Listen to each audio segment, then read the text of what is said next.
Good morning, Davao. Laki-laki na. Kakaunti ngayon yung bunga ng rambutan namin.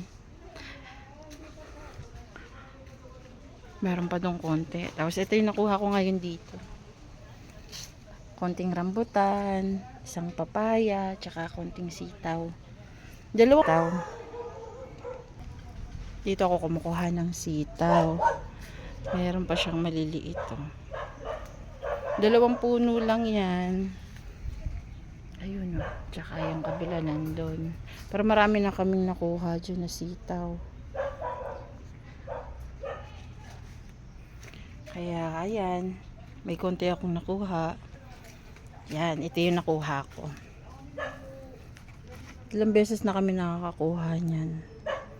Sapat na to sa amin ng mama ko. Tapos yan. Yun lang. Thank you.